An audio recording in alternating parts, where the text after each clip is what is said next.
بسم اللہ الرحمن الرحیم۔ السلام علیکم ورحمۃ اللہ وبرکاتہ۔ جملہ ناظرین و سامعین، حق نیوز کی خصوصی نشریات جمال رمضان کے ساتھ ایک بار پھر آپ کی خدمت میں حاضر ہیں۔ ناظرین اکرام، یہ ٹیکنالوجی کا دور ہے، ہر طرف ہر معاشرے میں ٹیکنالوجی کا استعمال بہت عام ہوتا جا رہا ہے۔ جہاں اس کا استعمال عام ہوتا جا رہا ہے، اس کے ساتھ ساتھ ہماری ذمہ داریاں بھی بڑھتی جا رہی ہیں۔ بحیثیت قوم، بحیثیت شہری کے ہم نے یہ سوچنا ہے اور اس بات کا احاطہ کرنا بہت ضروری ہے کہ ہمارا جو سوشل میڈیا کا استعمال ہے وہ مثبت پیرائے میں ہو رہا ہے یا منفی میں۔ جہاں اس کے مثبت اثرات ہوتے ہیں وہاں اس کے بہت سارے منفی اثرات ہمارے رویوں کے اوپر، ہمارے معاشرتی رویوں کے اوپر اور اسی طرح ہماری معیشت کے اوپر بھی اس کے اثرات پڑتے ہیں۔ سوشل میڈیا کا استعمال کس حد تک مثبت ہو رہا ہے اور اس کے کیا کیا منفی پہلو ہیں، ان تمام تر باتوں پر گفتگو کے لیے آج ہم نے اپنے اسٹوڈیو میں مدعو کیا ہے ملک پاکستان کی عظیم مذہبی شخصیت حضرت علامہ مولانا پیر سید شبیر حسین شاہ صاحب گیلانی۔ شاہ صاحب، میں آپ کا تہہ دل سے مشکور ہوں کہ آپ نے ہمارے پروگرام کے لیے وقت نکالا۔ آپ کے ساتھ ہمارے انتہائی محترم مہمان جناب راؤ عبدالرحیم صاحب ایڈوکیٹ، آپ چیئرمین ہیں لیگل کمیشن آن بلاسفیمی پاکستان کے۔ میں راؤ صاحب آپ کو بھی تہہ دل سے خوش آمدید کہتا ہوں۔ شاہ صاحب، گفتگو کا آغاز آپ سے کرتے ہیں۔ ٹیکنالوجی ہم دیکھتے ہیں بہت عام ہوتی جا رہی ہے، ہر طرف اس کا استعمال ہوتا جا رہا ہے اور اب تو اس میں عمر کا بھی لحاظ نہیں رکھا جاتا، چھوٹے بڑے ہر ایک کے ہاتھ میں موبائل جو ہے وہ تقریباً عام ہوتا جا رہا ہے ہمارے معاشرے میں۔ تو سب سے پہلے تو میں یہ چاہوں گا کہ آپ اس پر تھوڑی روشنی ڈالیں کہ یہ جو ٹیکنالوجی کا استعمال ہے یہ صحیح ہے یا غلط ہے؟ بہت شکریہ قریشی صاحب۔ اللہ تعالیٰ ہم سب کو رمضان المبارک کی ان بابرکت ساتوں سے نفع اٹھانے کی توفیق عطا فرمائے۔ آمین۔ آپ نے ایک انتہائی عام عنوان کا انتخاب کیا ہے آج کے اس پروگرام کے لیے۔ ٹیکنالوجی، اس کے استعمال کا کوئی شخص بھی انکار نہیں کرتا۔ ظاہر ہے ٹیکنالوجی سے پوری دنیا فائدہ اٹھا رہی ہے، امت مسلمہ کو بھی اس سے نفع اٹھانا چاہیے، ہماری قوم کو بھی اس سے نفع اٹھانا چاہیے۔ لیکن عصر حاضر میں ہم دیکھتے ہیں کہ جو بھی نئی ٹیکنالوجی آتی ہے جہاں وہ اپنے ساتھ کچھ اچھی چیزیں لے کے آتی ہے، پازیٹیو چیزیں لے کے آتی ہے، وہاں پہ ساتھ کچھ چیزیں نیگیٹیو بھی اس کے ذریعے معاشرے کے اندر داخل ہو جاتی ہیں۔ تو ہماری ذمہ داری یہ بنتی ہے اور ذمہ دار قوموں کا یہ انداز ہوتا ہے کہ وہ جب بھی کوئی ٹیکنالوجی آتی ہے تو وہ اس بات پہ نظر رکھتے ہیں کہ اس کے ذریعے اچھائی کیسے پھیل سکتی ہے، اس سے نفع کیسے اٹھایا جا سکتا ہے، اور ساتھ وہ اس بات پر بھی نظر رکھتے ہیں کہ اس سے کیا خرابیاں معاشرے میں پھیل سکتی ہیں اور ان کا تدارک کس طرح کیا جا سکتا ہے۔ تو جو قومیں ہوتی ہیں وہ ان چیزوں پہ نظر رکھتی ہیں۔ ہمارے یہاں ایک بات تو یہ طے ہو گئی کہ ٹیکنالوجی کا استعمال کرنا یہ کسی بھی لحاظ سے آپ اس کو منع نہیں کرا رہے، اسلامی پوائنٹ آف ویو سے بھی دیکھیں تو یہ درست ہے۔ دیکھیں، کوئی بھی ٹیکنالوجی ہے اس کا اس طرح انکار کر دینا کہ اس کا استعمال نہیں کرنا چاہیے، اس کا تو کوئی بھی قائل نہیں۔ صرف یہ ہے کہ اس کا جو نیگیٹو استعمال ہے وہ نہ ہو۔ میں آپ کے سامنے مثال رکھتا ہوں، جس طرح آج کا یہ ٹاپک بھی ہے کہ آپ دیکھیے کہ ساری دنیا میں اس وقت یہ سوشل میڈیا ہے اور دنیا ایک گلوبل ولیج ہے، لوگ اس کے ذریعے ایک دوسرے کے ساتھ لنکڈ ہیں اور اس کے ذریعے بہت ساری چیزیں ہیں جو مفید ہے، یعنی اس سے لوگ تحقیق ریسرچ میں مدد لیتے ہیں، طلباء اس سے نفع اٹھاتے ہیں، اس کے ذریعے چیزوں کو، پیغام کو دوسروں تک پہنچایا جا سکتا ہے، خیر کی باتیں پھیلائی جا سکتی ہیں اور بہت ساری خوبیاں ہیں جو اس کے ذریعے پھیلائی جاتی ہیں اور اس کے ذریعے علم و حکمت کے موتی لوگ اس سے حاصل کرتے ہیں۔ لیکن یہ بات بھی اپنی جگہ پہ ایک حقیقت ہے کہ جہاں اس کے ذریعے بہت ساری اچھائیاں پھیلتی ہیں وہاں اس کے ذریعے بہت ساری برائیاں بھی ہمارے معاشرے کا حصہ بن رہی ہیں۔ میں ایک مثال آپ کے سامنے رکھوں گا کہ یہ جو سوشل میڈیا ہے یہ ایک دریا کی طرح ہے۔ اس دریا میں موتی بھی ہیں اور اس میں جواہرات بھی ہیں، اور جو موتی اور جواہرات تلاش کرنا چاہتا ہے وہ اس سے یہ اخذ کر سکتا ہے، لے سکتا ہے۔ علم کے موتی، حکمت کے موتی، تحقیق کے موتی، اس طرح کی بہت ساری چیزیں آپ خود بھی سوشل میڈیا کے اندر دیکھتے ہیں تو آپ محسوس کرتے ہوں گے کہ یہ چیزیں اس سے ملتی ہیں. لیکن یہ بات بھی ہمیں پیش نظر رکھنی چاہیے کہ اس میں صرف علم، تحقیق اور حکمت کے موتی نہیں ہیں، بلکہ اس میں غلاظت بھی ہے اس دریا میں. تو یہ دیکھنا ضروری ہے کہ ہم بحیثیت قوم اس سے موتی کتنے لے رہے ہیں، ہم اس سے جواہرات کتنے اٹھا رہے ہیں، اور ہم اس سے غلاظت کتنی اکٹھی کر رہے ہیں.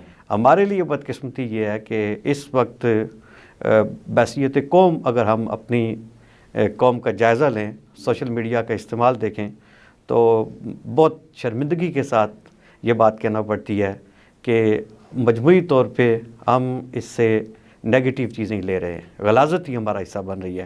آپ دیکھیے کہ دنیا میں پورن ویڈیوز دیکھی جاتی ہیں، اور جب ہم دیکھتے ہیں کہ کون سی قوم پورن ویڈیوز کتنی دیکھتی ہیں، فوش ویڈیوز، تو سر فہرست جن اقوام کا نام آتا ہے ان میں سے ایک بدقسمتی سے ہماری قوم ہے. اور پھر آپ دیکھیے کہ آپ کوئی بھی آپ دیکھ لیں سوشل میڈیا، کہ آپ ٹویٹر کو دیکھیں، آپ یوٹیوب کو دیکھیں، آپ ٹک ٹاک کو دیکھیں، آپ فیس بک کو دیکھیں، تو 5-7 منٹ آپ دیکھیں گے تو آپ کو اندازہ ہوگا کہ اس اعتبار سے بحیثیت قوم ہم کتنا گر چکے ہیں اور ہم کیا کچھ دیکھ رہے ہیں. یہ تو وہ چیزیں ہیں کہ جو عام لوگوں کے سامنے بھی آتی ہیں، لیکن اس سے آپ تھوڑا مزید پیچھے جائیں گے تو آپ کو وہ غلاظت سوشل میڈیا پہ ملے گی جس کا ہم تصور بھی نہیں کر سکتے. تو میرا خیال یہ ہے کہ سوشل میڈیا کے استعمال کا کوئی شخص بھی انکار نہیں کرتا، اور کوئی بھی اس پہ قدغن لگانے کے حق میں نہیں ہے کہ یہ سوشل میڈیا نہیں ہونا چاہیے. لیکن یہ ضرور ہے کہ اگر سوشل میڈیا یہ ہمارے ملک میں ہے تو اس کو استعمال کرتے ہوئے یہ بات خیال رکھنا کہ اس کو کس طریقے سے استعمال کرنا ہے، اس سے کیا چیز لینی ہے، اور اس کا جو نیگیٹو استعمال ہے اس سے بچنا کس طرح ہے، اور اس میں کس نے کیا کردار ادا کرنا ہے، ان چیزوں کو ملحوظ رکھنا یہ بہت ضروری ہے. میں ایک بات یہاں پہ آپ سے مزید یہاں ایک کویسچن ایڈ کرنا چاہوں گا، وہ یہ ہے کہ جیسے آپ نے کہا کہ اس کا نیگیٹو استعمال بہت زیادہ ہو رہا ہے، آپ ہمارے سننے والوں کو یہ بتائیں گے کہ کس عمر کے سٹیج کا، جو عمر کا ایک سٹیج ہوتا ہے شخص کا، کس عمر کے لوگ زیادہ اس نیگیٹو استعمال کے اندر پائے جاتے ہیں، مبتلا ہوتے ہیں؟ میرا خیال ہے مجموعی طور پہ تو شاید کسی عمر کے فرد کے بارے میں بھی یہ نہیں کہا جا سکتا کہ وہ اس سے محفوظ ہے. لیکن آپ جانتے ہیں کہ نوجوان جو ہیں اور جو کم سن ہیں، ان کی چونکہ کچے ذہن ہوتے ہیں تو وہ جلدی نیگیٹیو چیزوں کی طرف بھی چل پڑتے ہیں. تو عمومی طور پہ یہ دیکھا گیا ہے کہ 30 سال تک کی عمر کے جو لوگ ہیں، یعنی 16-17 سے لے کر 30 سال کی عمر تک جو لوگ ہیں، وہ ان میں سے، یعنی جب ہم دیکھتے ہیں ایک خاص اینگل سے کہ اس برائی میں سوشل میڈیا پہ جو لوگ ملوث ہیں ان کی ریشو کیا ہے، تو اس میں 80% جو لوگ ہیں وہ 16-17 سے لے کر 30 سال تک کی ایج کے. میں یہاں راؤ صاحب کو بھی گفتگو میں شامل کرنا چاہوں گا. جیسے شاہ صاحب نے فرمایا کہ ٹیکنالوجی کا استعمال تو بہرحال درست ہے، اور یہ استعمال کرنے والے کے اوپر ہے، چاہے تو اس کا منفی استعمال کرے، چاہے تو اس کا مثبت استعمال کرے. پھر ہمارے معاشرے میں جب بھی اس طرح کی کوئی بات آتی ہے تو ہم دیکھتے ہیں کہ ہمارے معاشرے کے اوپر یہ بات اٹھائی جاتی ہے کہ یہ لوگ بہت زیادہ منفی استعمال کرتے ہیں اس کا. تو میں یہ پوچھنا چاہوں گا کہ کیا ہمارے جو مقتدر ادارے ہیں جو ان تمام چیزوں کو ہینڈل کرتے ہیں، جیسے پی ٹی اے وغیرہ ہے، پیمرا ہے، تو کیا وہ ادارے اس میں اپنا کردار ادا کر رہے ہیں، یا ان کو کیا کردار ادا کرنا چاہیے؟ دیکھیں، ٹیکنالوجی تو کوئی بھی علم ہے وہ مومن کی میراث ہے، اور حاصل کرنا چاہیے. ہم بھی اس چیز کے قائل ہیں کہ ہر طرح کی ٹیکنالوجی پاکستان میں آئے، لیکن یہ کوئی بھی نہیں کہے گا کہ برائی آئے، تباہی آئے. تو ہم اس چیز کی پہ پوری کوشش کر رہے ہیں کہ تباہی اور بربادی سے بچیں، برائی سے بچیں. ٹیکنالوجی سے منع کوئی بھی نہیں کر رہا. اب جو آپ نے کہا کہ مثال کے طور پہ ایک گاڑی ہے، اگر اس کے قواعد و ضوابط نہیں ہیں تو وہ تو تباہ کر دے گی ساری چیزیں، جبکہ اس کا بینیفٹ بہت زیادہ ہے، سفر بڑی جلدی کور ہوئے گا. اب اسی طریقے سے یہ جو ٹیکنالوجی آئی، ہمارا ایشو یہ ہے، جیسے آپ نے کہا پی ٹی اے، مقتدر ادارے، انہیں اس کے قواعد بنانے چاہیے تھے، اصول، رولز بنانے چاہیے تھے کہ کہاں تک استعمال کرنا ہے، کیسے استعمال کرنا ہے اور کتنا استعمال کرنا ہے. آج ٹیکنالوجی کے بارے میں کوئی ایسے پیرامیٹرز نہیں ہیں کہ کہاں تک استعمال کرنا ہے، کیسے استعمال کرنا ہے اور کتنا استعمال کرنا ہے، یعنی کہ اس کو بے لگام چھوڑ دیا، بے لگام چھوڑ دیا. اس کی وجہ سے جب آپ کہتے ہیں نا کم سن آدمی، اس کی کیونکہ تربیت نہیں ہوئی ہوتی، وہ ابھی تربیت کے مراحل میں ہوتا ہے، وہ چیزیں دیکھنا شروع کر دے جو تربیت کے بعد تو شاید وہ اپنے آپ کو سنبھال سکتا، ڈائجسٹو کر سکتا، لیکن اب نہیں کر سکتا. تو یہ کام تھا گورنمنٹ کا فیلئر ہے یہاں پہ. انہوں نے کوئی پاکستان، آپ دیکھیں چھوٹی سے چھوٹی چیز کے بھی رولز بنے ہوئے ہیں. سگریٹ کی ڈبی کے اوپر آپ نے لکھ دیا ہے کہ جناب یہ مضر صحت ہے، لیکن موبائل کی ٹیکنالوجی اینڈرائڈ آپ نے دے دی اور آپ نے کہا کہ ساری رات فری بات کس سے کرنی ہے، کہاں تک کرنی ہے، کیا حدود ہیں اس کی. یہ جب چیزیں آپ بے لگام چھوڑیں گے تو الٹیمیٹ نوجوان نسل بربادی کی طرف جائے گی. آپ دیکھیں کہ کیسے استعمال ہو رہا ہے. جیسے شاہ صاحب نے بتایا کہ ہمارا ٹاپ میں نام ہے فاش ویڈیوز دیکھنے کے اندر، میری قوم کا ٹاپ پہ نام ہے. تو وہیں سے یہ ساری بربادی جا رہی ہے. یہ صرف ایسا نہیں ہے کہ معاشرہ خراب ہو رہا ہے، مذہب کو کوئی فرق پڑ رہا ہے، اخلاقیات بگڑ رہے ہیں، نہیں، بنیادی طور پہ پاکستان کی تباہی کی طرف جا رہے ہیں. جی یہ آپ کا فیوچر ہے، یہ فیوچر بھی ہے. اور جو برائی کی طرف ہم آج بیٹھے ہیں، یہ برائی کا مقصد پاکستان کی تباہی ہے. یہ منظم انداز میں کی جا رہی ہے، منظم انداز میں ملک کو بے حیا کیا جا رہا ہے، منظم انداز میں تہذیب ختم کی جا رہی ہے، فحاشی عریانی برپا کی جا رہی ہے. یہ ساری منظم انداز میں چلایا جا رہا ہے. کیوں؟ کیونکہ ملک یہ قائم ہے اسلام کے نام پر. اس میں سب سے زیادہ جو گریوٹی ہے یا سب سے زیادہ جو اس کے ساتھ سنسیئر لوگ ہیں وہ ہیں جن کے اندر کوئی اسلام کی رمق باقی ہے. جب یہ نکال دی جائے گی، روح محمد جو ہے وہ جسم سے نکال دی جائے گی، تو اس کا ڈیفنس کمزور ہو جائے گا. یہی ان کی پوری پلاننگ ہے. آپ نے بڑی عجیب اور بات کر دی کہ منظم انداز میں اس کو کمزور کرنے کی اور اس میں یہ چیزیں پھیلانے کی کوشش کی جا رہی ہے. یہ اس کا آپ کی اس بات سے یہ اندازہ ہوتا ہے کہ یہ اس کے پیچھے کوئی قوت کار فرما ہے؟ کوئی قوت نہیں، بہت سی قوتیں کار فرما ہیں جو ملک کے ساتھ مخلص نہیں، جو دین کے ساتھ مخلص نہیں، جو مذاہب کے ساتھ مخلص نہیں ہیں. مثلاً ملحدین ہے، مثلاً وہ لبرلزم ہے. مثال کے طور پہ وہ ہیں جو تقسیم کو نہیں مانتے. مثال کے طور پہ وہ ہیں جو کہتے ہیں کہ دنیا کے اندر کوئی نقشے کے اندر ملک کا وجود ہی نہیں ہونا چاہیے، جو جدھر جس کا جی چاہے ادھر چلا جائے وہ. تو یہ ساری چیزیں مل کر یہ پچھلے 25-30 سالوں سے اس چیز پر کام کر رہے ہیں. اور انہوں نے مل کر یہ ایسی، صرف یہ کام بے حیائی تک نہیں ہے نیٹ پہ.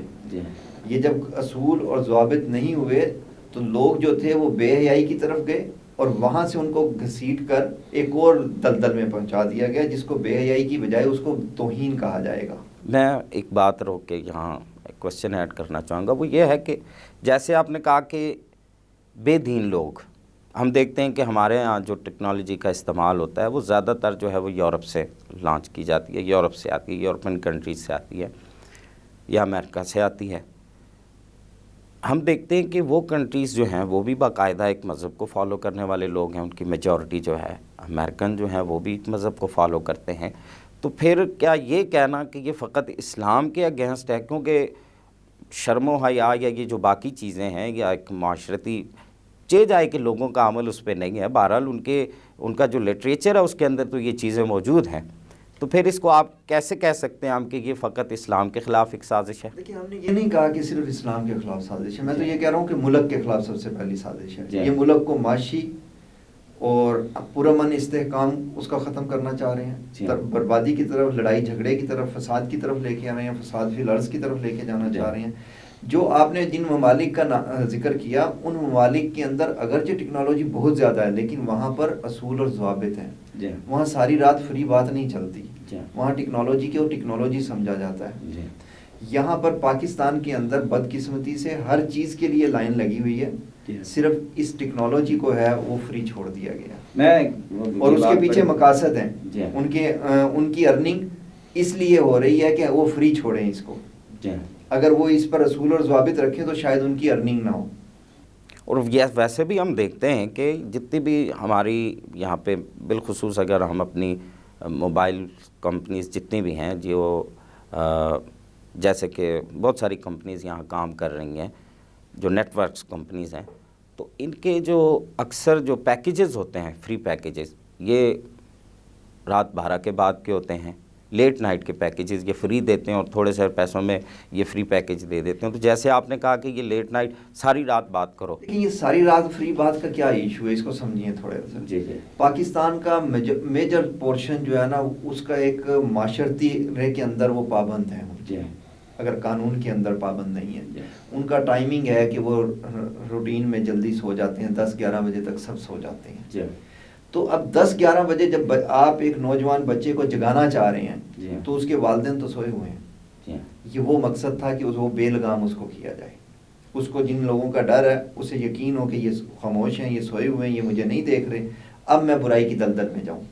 اس کا مطلب یہ ہے کہ ہماری جتنی بھی آپ کہہ سکتے ہیں کہ یہ ٹیلی کام کمپنیز ہیں، یہ اپنی ذمہ داریاں نہیں نبھا رہی ہیں اور یہ معاشرے کو اس دلدل میں جو ہے وہ پھینکنے میں برابر کی ذمہ دار۔ اتنا وہ ضروری نہیں ہے، بنیادی طور پہ یہ کمزوری ہے حکومت کی، پی ٹی اے کی، کہ وہ اس چیز کو دیکھیں کہ یہ کدھر لے کر جا رہے ہیں، اس کا فلسفہ کیا ہے، اس کے پیچھے ان کا مقصد کیا ہے۔ جب بھی کوئی چیز بنے گی، کوئی مارکیٹ میں آئے گی، اس چیز کو اتنا دیکھنا اہم نہیں ہے جتنا اس کے مقاصد کو دیکھنا اہم ہے۔ تو اگر یہ مقاصد کو دیکھیں، اس پہ ریسرچ کریں تو انہیں سمجھ آئے گی کہ یہ کیوں پیکیجز چل رہے ہیں، یہ ایڈ کس طرح کے آ رہے ہیں۔ پھر آرٹیفیشل انٹیلیجنس بن چکی ہے، آپ کا سارا موبائل جو ہے وہ ان کے رابطے میں ہے، ہر انسان کے، ہر کمپنی کے، ہر جو باہر ان کے سافٹ ویئر ہاؤسز ہیں، سرور ہیں، وہ ایک ایک آدمی کی لوکیشن، ایک ایک آدمی کا ہر لمحہ بتا رہے ہیں۔ تو اس ساری چیزوں کا مقصد ہے کچھ۔ اس کا مطلب یہ ہے کہ ہم پھر اس قدر محفوظ، جس طرح ہم خود کو سمجھتے ہیں، ہم محفوظ نہیں رہے۔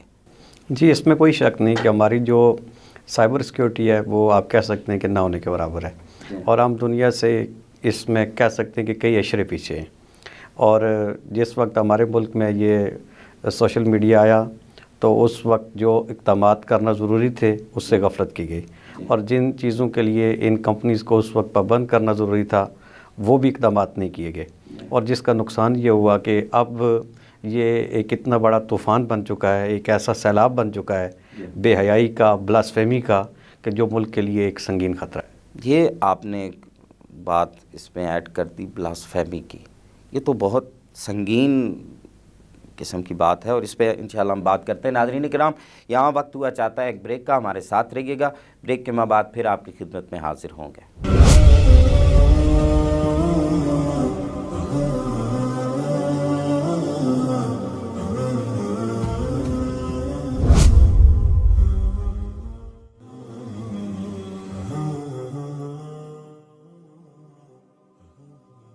ناظرین اکرام، بریک کے بعد ایک بار پھر آپ کی خدمت میں حاضر ہیں۔ بریک پر جانے سے پہلے شاہ صاحب آپ نے ایک بات کی، میں چاہوں گا، یہ تو بڑی عجیب بات آپ نے کہہ دی اور ہمارے سننے والے شاید اس سے ابھی اس طرح واقف بھی نہ ہوں، جو آپ نے بلاسفیمی کا ذکر کیا، تو اس کے متعلق کچھ بتائیں کہ یہ کیا ہے اور یہ ہمارے معاشرے میں کس قدر پائی جاتی ہے اور اس کی کیا ریشو ہے؟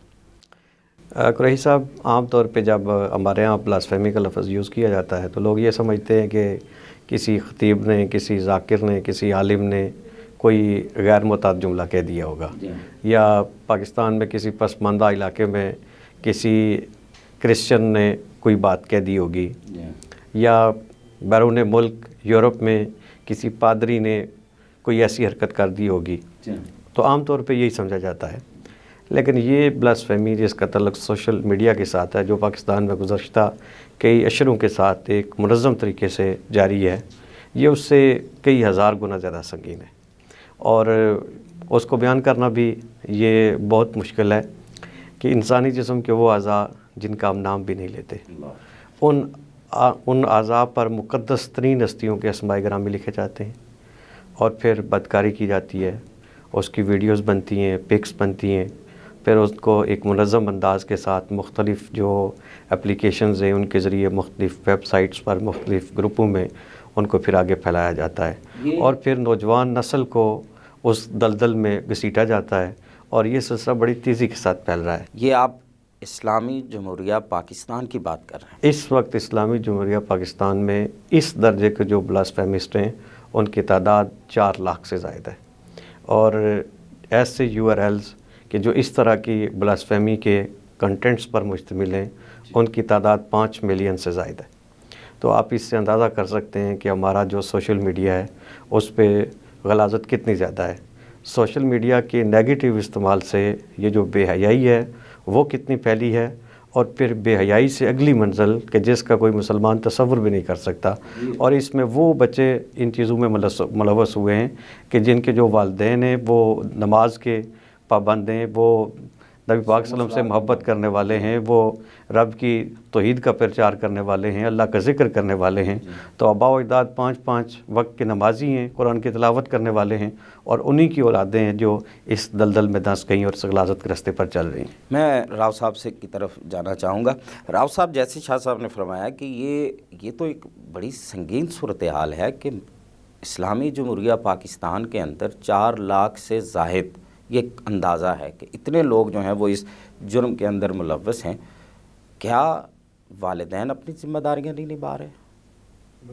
کیا ہمیں سب کچھ ریاست پہ چھوڑ دینا چاہیے یا والدین کی بھی کچھ ذمہ داریاں بنتی ہیں؟ دیکھیں، یہ سنگین بہت چھوٹا لفظ ہے، یہ سنگینی سے بھی آگے چلا گیا ہے. 4 لاکھ اندازہ نہیں، 4 لاکھ سے زیادہ ہیں. 4 لاکھ تک تو ہمیں یقین ہے. ہم اس ساری چیز کو دیکھ رہے ہیں، مانیٹر کر رہے ہیں، پوری آرگنائزیشن ہماری اس چیز کے پیچھے لگی ہوئی ہے. ابھی تک سینکڑوں لوگ گرفتار ہو چکے ہیں. ذمہ داری کئی طرح سے ہے. جو ریاست کی ذمہ داری ہے کہ اس ملک کے اندر فلٹریشن لگایا جائے فوری سوشل میڈیا پہ، کہ نہ کوئی بلاسفیمیس مٹیریل اپلوڈ ہو نہ ڈاؤن لوڈ ہو. کیا یہ ہمارے حکومت کی یہ جو مقتدر ادارے ہیں جو ان تمام چیزوں کو دیکھتے ہیں، کیا ان کے لیے یہ پاسبل ہے؟ یہ پاسبل ہے، اور ہم ان کے ساتھ مذاکرات میں بھی ہیں، لیکن بہت سی مشکلات ہیں. ہماری ارادے، ہماری نیتیں اور ہماری مجبوریاں ہیں کچھ، ان سب کو حل کرنے میں انشاءاللہ العزیز یہ ملک میں لگے گا. دوسری ذمہ داری ہے معاشرے کی، اور میری اور آپ کی. میں اور آپ ہی معاشرہ ہیں. ہماری ذمہ داری یہ ہے کہ ہمیں پتہ ہو کہ ہمارے بچے کیا کر رہے ہیں. جن بچوں کے لیے ہم صبح سے شام تک مزدور کے طور پہ کام کرتے ہیں، ان کا مستقبل بنانے کے لیے جب ان کی عمر 22 سے 30 سال کے درمیان ہے، تو آیا ایسا تو نہیں کہ وہ جیلوں کا ایندھن بننے لگے ہوں. اگر یہ تھوڑی سی کوتاہی سے وہ اس ملک کے لیے کوئی ترقی میں کردار ادا کرنے کی بجائے اس ملک کی جیلوں کا ایندھن بن جائیں، تو اس سے بڑی سنگینی کوئی نہیں. آپ نے جیلوں کا ذکر کیا، تو کیا ادارے جو ہیں وہ ان چیزوں کی تحقیقات، کیونکہ آپ کی تو فیلڈ ہے یہ، تو ان چیزوں کی تحقیقات کے اندر یا پھر اس طرح کی جو گرفتاریاں ہیں وہ کرنے میں کہ لوگ نیک نیتی کا مظاہرہ کر رہے ہیں؟ دیکھیں، مجبوریاں کروا رہی ہیں، اور کسی حد تک اب نیک نیتی نظر آنے بھی لگی ہے. شروع میں تو حالات بہت عجیب سے تھے، آج سے 2 سال پہلے. آج حالات بہت بہتر ہیں. تبھی یہ تقریباً سینکڑوں لوگ گرفتار ہوئے، ایف آئی آرز درج ہوئے. یعنی سینکڑوں لوگ گرفتار ہوئے. اس وقت تک تقریباً 117 لوگ گرفتار ہوئے. 117 لوگ وہ ہیں کہ جو 100% اس کام میں انوالو ہیں، جن کی ہر طریقے کی ایویڈنس ریکارڈ پہ اویلیبل ہے، جو انویسٹیگیشن اداروں کی تحقیق بھگت چکے ہیں، وہ 117 سے زیادہ ہیں. دوسری بات، ان میں سے ایسا نہیں ہے. میں ایک یہاں پہ کوسچن ایڈ کرنا چاہوں گا، وہ یہ 117 جو ہیں یہ مسلمان کہلانے والوں کے بچے ہیں یا غیر مذہب سے؟ بدقسمتی سے اس میں جو اکثریت ہے 2 جو ہیں وہ کسی اور اقلیت کے ساتھ ان کا تعلق ہے، لیکن اس پہ 115 جو ہیں وہ لا الہ الا اللہ محمد رسول اللہ پڑھنے والوں کی اولاد ہے. یہ وہ لوگ ہیں. اس میں تمام مکاتب فکر کے تعلق رکھنے والے لوگ ہیں، اور اس میں یہ ایسا نہیں ہے کہ صرف کوئی ایک خاص سطح کے لوگ ہیں. اس میں مل آنرز بھی ہیں، اس میں چارٹرڈ اکاؤنٹنٹ بھی ہیں، اس میں ڈاکٹر بھی ہیں، اس میں بینک مینیجر بھی ہیں، اس میں مدارس سے متعلق لوگ بھی ہیں، اور اس میں ریڑھی لگانے والے بھی ہیں. یعنی ہر طرح کے لوگ. اس کا آپ جیسے آپ نے بیان کیا، بتایا، اس کا مطلب ہے کہ کوئی بھی شعبہ زندگی ہو ہمارے معاشرے کا، وہ اس سے پاک نہیں ہے. کوئی شعبہ زندگی اس سے بچا ہوا نہیں ہے. نہ ہی آپ دیکھیں کہ اس میں یہ جو ٹاٹ والے سرکاری سکول ہیں، ان کے پڑھے ہوئے لوگ بھی اس میں ملوث پائے گئے، گرفتار ہوئے. یہ جو ہمارے پرائیویٹ سکول ہیں، ان کے پڑھے ہوئے بچے بھی اس میں گرفتار ہوئے ہیں. پھر ہمارا جو مدارس کا سسٹم ہے وہاں سے پڑے ہوئے لوگ بھی گرفتار ہوئے ہیں، حتیٰ کہ کاکول کے سے پڑے ہوئے لوگ بھی گرفتار ہوئے. یہ بڑی خوفناک حد تک یہ بات جو ہے وہ ہمارے معاشرے میں سرایت کر چکی ہے. میں راؤ صاحب سے پوچھنا چاہوں گا، کیا ان تمام تر حالات میں ریاست کہاں کھڑی ہے؟ ریاست سے غلطیاں کچھ ہوئیں جو ہم پہلے عرض کر چکے کہ ریاست نے جب یہ ٹیکنالوجی لی تو اس کے اصول و ضوابط نہیں بنائے، اور جس کی وجہ سے یہ یہاں تک پہنچ گیا. اب موجودہ حکومت والے کہیں گے کہ یہ پہلے والوں نے نہیں کیا، وہ کہیں گے کہ جی یہ ہم سے پہلے والوں نے نہیں کیا. اب میں یہ سوال پوچھنا چاہوں گا، اب جو ہماری موجودہ گورنمنٹ ہے یہ اس کے متعلق اس کے کیا اقدامات ہیں اور یہ کہاں پہ آپ اس کو دیکھتے ہیں؟ بہت سے معاملات ہم چل رہے ہیں حکومت کی سطح پہ. ہمیں پازیٹیو ہی رہنا چاہیے اور مثبت ہی سوچنا چاہیے، اور ہماری خواہش بھی یہ ہے کہ یہ سارا کام قانون کے ذریعے ہو. یہ ذمہ داری ہے ایک ہر شہری کی کہ وہ اس کو فوری رپورٹ کرے جہاں بھی دیکھے. میں تھوڑا سا آپ کے کویسچن سے آگے جا رہا ہوں کہ جس آدمی نے یہ مٹیریل دیکھنا ہے یا اس کو کہیں نظر آتا ہے تو وہ فوری سائبر کرائم کے اندر رپورٹ کرے. پاکستان میں 15 سائبر کے تھانے ہیں، ہر سائبر کے تھانے کے اندر ایک بلاسفیمی یونٹ بن چکا ہے. وہاں جیسے ہی اپلیکیشن دیں گے، آپ یہ مٹیریل کے پرنٹ نکال کے دیں گے، وہ FIR درج کریں گے. نہیں کرتے آپ ہمیں بتائیں، ہم کروائیں گے. اور ابھی تک قانون کی وجہ سے ہی یہ 117 لوگ اندر گئے ہیں. 11 لوگوں کو سزائے موت ہو چکی ہے، 2 لوگوں کو سپریم کورٹ نے ہائی کورٹ نے بھی سزائے موت ان کی کنفرم کی ہے. تو یہ سلسلہ چل رہا ہے. آپ سے کسی نے رابطہ کرنا ہو تو کیسے کرے گا؟ میرے فون نمبرز ہیں، لیگل کمیشن آن بلاسفیمی لکھ کر کریں. جی میں ابھی آپ کو دے دیتا ہوں وہ لیگل کمیشن آن بلاسفیمی پاکستان. وہاں آپ رابطہ کریں. ہمارے تمام احباب آپ کے لیے ہر ٹائم اویلیبل ہیں. یہ آپ کی ویب سائٹ موجود ہے؟ جی ویب سائٹ موجود ہے، فون نمبرز ہمارے موجود ہیں، ہم خود موجود ہیں. اور جس ٹائم یہ جائے گا، اس وقت حالات ایسے نہیں ہیں، انہیں پتہ ہے کہ ہم یہ سارا میٹر دیکھ رہے ہیں. جیسے ہی آپ کی اپلیکیشن جائے گی FIR درج ہوگی انشاءاللہ العزیز، اور بندے پکڑے جائیں گے.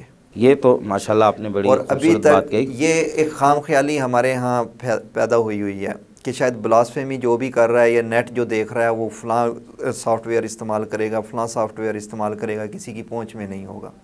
وہ جو مرضی سافٹ ویئر استعمال کرے گا وہ پکڑ میں آئے گا، یعنی وہ بچ نہیں سکتا. اور ہاں یہ ہو سکتا ہے وہ 1 مہینے کے بعد پکڑا جائے، وہ 1 مہینے پہلے پکڑا جائے. ایسے لڑکے بھی گرفتار ہوئے ہیں جو VPN یوز کرتے تھے اور وہ اس کے بڑے ایکسپرٹ سمجھتے تھے اپنے آپ کو، اور وہ تمام جو حفاظتی اقدامات تھے وہ کرتے تھے کہ ہم پکڑے نہ جائیں، لیکن اس کے باوجود اللہ کے فضل سے ایسے لوگ بھی پکڑے گئے. سائبر سیکیورٹی ایکسپرٹ لوگ جو ہیں وہ پکڑے ہوئے ہیں، گرفتار ہوئے ہیں. ہماری FIR سے ان میں یہ تو ایک بڑا ہی خوفناک منظر پیش ہو رہا ہے جیسے آپ نے بات کی. اس کا حل کیا ہے؟ اس کا حل دیکھیں، ایک تو ریاستی سطح پہ ہے کہ وہ فلٹریشن لگائیں. دوسرا حل ہے قانون کے ساتھ چلیں. ہم فوری رپورٹ کریں تاکہ FIA اس کلپریٹ کو پکڑے، وہ سارا راستہ بند ہو جائے. دوسرا حل ہے میرا اور آپ کا، پیرنٹل کنٹرول اپلیکیشنز ہیں نیٹ پہ، وہ ہم اپنے موبائل میں ڈاؤن لوڈ کریں اور اپنے گھر کے تمام ڈیوائسز اس کے ساتھ لنک کریں، تاکہ میرا بچہ کیا دیکھ رہا ہے اس کا مجھ پہ میرے موبائل کے اوپر میسیجز آ جائیں گے. میں اپنے بچے کو بٹھا کے رات کو ایسی اپلیکیشنز موجود ہیں کہ پیرنٹس اگر ان کو اپنے پاس ڈاؤن لوڈ کر کے ان کا استعمال کریں تو پھر وہ اپنے بچوں کے موبائلز کا وہ ان کو پتہ چل سکتا ہے کہ یہ کیا استعمال کریں، کہ انہوں نے کیا دیکھا ہے، کون سی ویب سائٹ پہ گئے. تو آپ 5 منٹ بچے کے ساتھ لگا لینا رات کو، اس سے پوچھ لیں کہ یہ ویب سائٹ جو آپ نے دیکھی اس میں کیوں دیکھی ہے. تو میرا نہیں خیال کہ اگر آپ یہ رویہ اختیار کریں گے تو آپ کے بچے گمراہی کی طرف جائیں گے. اگر دوسری صورت میں ہم نے وہ لوگ پکڑے ہوئے ہیں جن کے والدین ہر ٹائم مسجد میں ہوتے ہیں. ہم نے وہ لوگ پکڑے ہوئے ہیں جو بہت بڑے نعت خوان تھے. ہم حسن ظن رکھتے ہوئے یہ کہہ سکتے ہیں کہ وہ اس بے خبر تھے، والدین کو ظاہر ہے اس کا اندازہ نہیں تھا. اور میرا خیال یہ ہے کہ سب سے زیادہ کرب بھی دیکھیں تو ہمیں تو انہی والدین سے محسوس ہوتا ہے کہ ایک آپ دیکھیں کہ ایک باپ ہے جس کا ایک ہی بیٹا ہے، اور باپ ہے اس کی داڑھی ہے، وہ 5 وقت کا نمازی ہے، وہ تاجدار کائنات پہ کثرت کے ساتھ درود شریف پڑھتا ہے، وہ مسجد کی خدمت کرنے والا ہے، اس کا ایک ہی بیٹا ہے اور وہ سرکار کا گستاخ ہے. تو اس سے بڑھ کے آپ دیکھ سکتے ہیں کہ کوئی کرب ہو سکتا ہے. میں آپ کے سامنے ایک مثال رکھتا ہوں کہ بعض اوقات ایسے واقعات بھی ہمارے سامنے آتے ہیں کہ روح لرز جاتی ہے اور انسان بہت دیر تک شاید اس کے ہوش بھی قائم نہیں رہتے. کہ بعض اوقات ایسی صورتحال بھی آتی ہے کہ ابھی کچھ عرصہ پہلے ایک وکیل گرفتار ہوا ہے، ہائی کورٹ کا وہ وکیل ہے. تو جب وہ گرفتار ہوا ہے تو اس کا کوئی بھائی نہیں ہے، اس کی کوئی بہن نہیں ہے. اس کا بوڑھا والد ہے، وہ بیمار ہے، اس کی والدہ ہے، والد ہے. آپ دیکھیں کہ جن والدین کا ایک ہی بیٹا ہو اور وہ ان کے لیے سب کچھ ہو اور وہ اس راستے پر چل پڑے اور آج وہ اڈیالہ جیل میں ہے، تو آپ اندازہ کر سکتے ہیں کہ اس 70 سال کے بوڑھے آپ کے دل کی کیفیت کیا ہوگی، اس بوڑھی ماں کی کیفیت کیا ہوگی. تو ہم چاہتے ہیں کہ جب سارا معاشرہ اس کرب کو محسوس کرے گا اور یہ جو طوفان ہے اس کے بارے میں آگاہ ہوگا، تو امید ہے کہ کل سب ذمہ داری کا ثبوت دیں گے. تو کل کوئی اور باپ اس طرح نہیں تڑپے گا جس طرح وہ باپ تڑپ رہا ہے، کوئی اور ماں اس طرح نہیں تڑپے گی جس طرح وہ ماں تڑپ رہی ہے. میں ایک بات یہاں پہ ایک کوشچن، وقت تھوڑا رہ گیا. یہ لوگ جو اس بالخصوص نوجوان، اور جیسے ابھی شاہ صاحب نے اس واقعے کا ذکر کیا کہ ایک وکیل ہیں، وکیل صاحب ظاہر پڑھے لکھے آدمی ہوں گے، وہ اس میں ملوث ہیں. اس کا مطلب یہ ہے کہ انہیں اس کے عوض کچھ ایسی چیز دی جاتی ہے، پیسہ دیا جاتا ہے یا ان پہ انویسٹمنٹ ہوتی ہے، تب یہ لوگ اس میں ملوث ہوتے ہیں. دیکھیں وہ چیز بھی ہیں، ہم نے پروفیسرز تک لوگ پکڑے، لیکن وہ چیز بھی ہے جو آپ سمجھ رہے ہیں. لیکن اصل جو یہ سٹارٹ ہو رہا ہے یہ فحاشی سے ہو رہا ہے. جب وہ لوگ یہ فحش مٹیریل دیکھتے ہیں تو وہاں پر ان کو ایسے لنکس دیے جاتے ہیں، ایسے گروپس کا بتایا جاتا ہے جن گروپس میں جا کے وہ اس سے زیادہ اگلی فحاشی کا قدم اٹھاتے ہیں. اس کے بعد اس گروپ میں پھر لنک بھیجے جاتے ہیں جس سے وہ اگلے گروپ میں جا سکتے ہیں. یہاں تک کہ وہ ایک فائل اوپن کرتے ہیں تو اس پہ ایڈز وغیرہ آ جاتے ہیں کہ یہ اوپن کریں، یہاں تک کہ وہ اپنی محرمات کے ساتھ فحش اقدامات کرتے ہیں. ان پہ تیار کر دیا جاتا ہے. پھر اس کے بعد یہ وہاں سے آگے جو لنکس ان کو ملتے ہیں وہ بلاسفیمی کی طرف لے جاتے ہیں. اور وہ یہ مٹیریل جو شاہ صاحب نے اشارتاً کیا اس کے پیچھے یہ سوچ کار فرمانی نظر آتی، جیسے ابھی آپ نے فرمایا کہ ہمارا جو ایک خاندانی سسٹم ہے معاشرے کے اندر، ہمارا ہم ایک وہ چھوٹی بات ہے کہ خاندان تو تباہ کر دیا انہوں نے، اور اس سسٹم کو تباہ کرنے کی خاندان اور معاشرہ تباہ کر دیا انہوں نے. اب تو وہ ملک کی تباہی کی طرف لے کر گئے ہوئے ہیں. اگر یہ چیزیں جو ہم مبہم انداز میں بتا رہے ہیں کہ سڑکوں پہ رکھ دیا جائے اور لوگوں کو نہ سمجھایا جائے کہ آپ نے قانون کے مطابق چلنا ہے نہ کہ جذبات کے مطابق چلنا ہے، تو کیا ہوگا؟ پورا ملک جل جائے گا. آپ دیکھیں نا کہ ایک خاکہ چھپتا ہے فرانس میں، تو اس کا رد عمل کتنا آتا ہے یہاں پہ. تو وہ تو وہاں پہ ہوتا ہے، لیکن یہ تو کراچی میں ہو رہا ہے، اسلام آباد میں ہو رہا ہے، پشاور میں ہو رہا ہے، مردان میں ہو رہا ہے، لاہور میں ہو رہا ہے. پاکستان کا کوئی شہر نہیں بچا ہوا، گلگت تک کے علاقے اس سے بچے ہوئے نہیں ہیں، ہر جگہ سے لوگ گرفتار ہوئے. پھر میں آخر میں ایک بات کی رکھنا چاہوں گا کہ کیا والدین جو خوش ہوتے ہیں کہ میرا بیٹا سوشل میڈیا سے اس کی اتنی ارننگ ہو رہی ہے، کیا والدین کی ذمہ داری نہیں بنتی کہ وہ اس پہ نظر رکھیں کہ یہ کیا کرتا ہے سوشل میڈیا پہ، یا اس پہ ٹیکنالوجی کا کیا استعمال کرتا ہے؟ کہ والدین ہی سب سے زیادہ خطرے میں ہیں. اگر وہ ذمہ داری احساس نہیں کریں گے تو وہ پھر کھڑے ہوں گے، ان کے بچے گستاخوں کی وین سے نکل کر باہر آ کر عدالت میں پیشیاں بھگت رہے ہوں گے اور وہ بیچارے دیکھ رہے ہوں گے. اس کی سزا کیا ہے؟ سزائے موت. اس سے کم کوئی سزا نہیں ہے اس کی، نہ کوئی کروا سکتا ہے. ایک ہی سزا ہے، وہ سزائے موت ہے. یعنی جس کا جرم ثابت ہو جائے وہ سزائے موت پائے گا، وہ سزائے موت پائے گا. اور یہ جتنے لوگ پکڑے گئے ہیں یہ وہ ہیں جن کے جرم ثابت ہونے سے بھی زیادہ ان کے پاس مٹیریل ہے. یعنی ایک تو یہ ہے کہ جرم ثابت کرنے کے لیے کچھ ایویڈنس چاہیے ہوتے ہیں، یہ اس سے بھی بڑھ کر یہ اتنی ایویڈنس ہے کہ ان کے جرم اور ظلم ثابت کرنے کے لیے کوئی پرابلم نہیں ہے.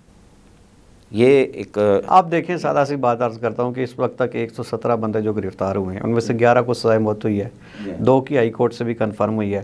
آج تک کسی بھی شخص کی کسی بھی عدالت سے ضمانت نہیں ہوئی. جتنے بندے گرفتار ہوئے ہیں وہ سارے اب تک جیل میں.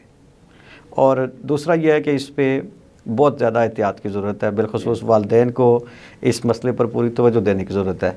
ایک بات میں آپ کی خدمت میں عرض کروں کہ آپ دیکھیے کہ علامہ اقبال رحمۃ اللہ علیہ بہت صاحب بصیرت شخصیت تھے.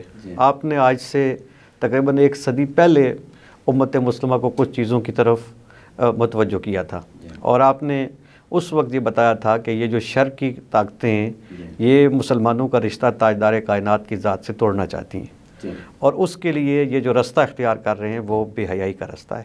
علامہ اقبال نے اس وقت بتایا تھا کہ یہ کس انداز کے ساتھ کوشش کر کے تاجدار کائنات سے اس رشتے کو کمزور کرنے کی کوشش کریں گے، اور وہ آپ کی معروف اشعار بھی ہیں کہ ان کا مقصد کیا ہے۔ وہ کہتے ہیں کہ یہ فاقہ کش جو موت سے ڈرتا نہیں، ذرا روح محمد اس کے بدن سے نکال دو، اور کس طرح انہوں نے کہا کہ فکر عرب کو دے کے فرنگی تخیلات اسلام کو حجاز و یمن سے نکال دو۔ تو آپ دیکھیے کہ اس وقت آپ امت مسلمہ کے مختلف ممالک کی طرف آپ دیکھیں تو وہاں پہ اسلام کا نام تو نظر آتا ہے لیکن اسلام کی روح نظر نہیں آتی، اور یہی جو فکر عرب ہے اس کو فرنگی تخیلات کے ذریعے اس کو حجاز و یمن سے نکالنے کی کوششیں ہو رہی ہیں۔ اسلامی تعلیمات کو دیکھیں، اس پہ ایک بات اگر ایڈ کرنا چاہیں تو اضافات عقل حیا ففل معاشیتا کا فرمان بھی موجود ہے۔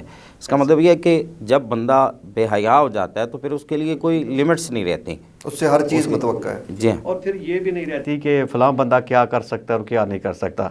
اس سارے پروسیس، اس ساری جدوجہد کے دوران یہ دیکھا گیا ہے کہ جو ایک شخص ہے وہ قرآن مجید کا حافظ ہے، اگر قرآن مجید کا حافظ بھی بے حیا ہو جائے تو وہ اس حد تک گر سکتا ہے کہ وہ اسی قرآن کا گستاخ بن جاتا ہے۔ سرکار کا ثنا خاں اگر بے حیا ہو جائے تو اتنا گر جاتا ہے کہ وہ سرکار کا گستاخ بن جاتا ہے۔ سیدہ پاک کی قصیدے پڑھنے والا اگر بے حیا ہو جائے تو اتنا گر جاتا ہے کہ مخدومہ کونین کا گستاخ بن جاتا ہے۔ یہ ساری چیزیں، یہ جو 117 لوگ گرفتار ہوئے ہیں ان کی حالات کا اگر آپ جائزہ لیں، ان کے بیانات دیکھیں، ان کا کردار دیکھیں، کس طریقے سے وہ اس دلدل میں دھنسیں، تو یہ ساری چیزیں آپ کو نظر آئیں گی کہ یہ بے حیائی کی دلدل میں جو دھنس جاتا ہے پھر وہ اتنا گرتا ہے، گرتے گرتے وہ وہاں تک پہنچ جاتا ہے کہ پھر پیچھے واپسی کا کوئی راستہ نہیں اس کا مطلب ہے کہ مختلف فیکٹرز ہیں جن کی وجہ سے لوگ اس کے اندر مبتلا ہوتے ہیں، اور ہماری بالخصوص یہ جو ینگ جنریشن ہے، میں اس تمام تر گفتگو سے ایک بات جو سمجھاؤں وہ یہ ہے، پہلا تو یہ ہے کہ بے حیائی،